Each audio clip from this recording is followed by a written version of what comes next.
قرآن پاک واضح اور سچا جواب دو, اگر شادی ہو جاتی کیا ٹھیک رہے گا مسئلہ, کیا لڑائی جھگڑے رہن گے؟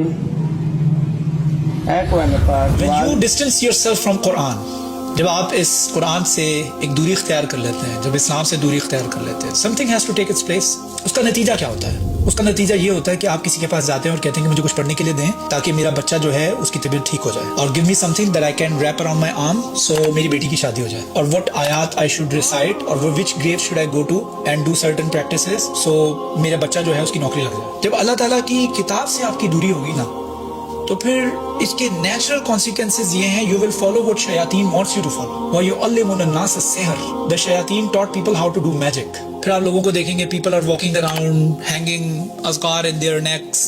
پھر ایسے ہی ہوگا. All of these mess of the Muslims world is boiled down to one thing. And that one thing is that we don't have any interaction with this book. پھر یہی ہوگا کہ اس کو سلک کے کپڑے میں لپیٹ کے بچی کی شادی ہو رہی ہے اس کے سر کے اوپر رکھا جائے گا. جب ہمیں پتہ ہی نہیں ہوگا کہ اس کتاب میں ہمارے لیے انسٹرکشنز کیا ہیں, تو پھر ہم اس کو جو ہے وہ بڑے بڑے حروف کے اندر لکھنا شروع کر دیں گے, خطاطی کرنا شروع کر دیں گے, اور پھر ہم نے جو چاول کے دانے سے صورتیں لکھنا شروع کر دیں گے, اس نیت سے کہ اللہ تعالیٰ ہمیں اس کا ثواب دے گا. اللہ تعالیٰ اس کا ثواب تب دے گا جب ہم اس کو پڑھیں گے, کیونکہ علماء نے, ہمارے جو علماء ہیں نا, انہوں نے اس کے اندر جو ہدایت ہے, اس کی ہدایت کو حال کہا ہے. حال کا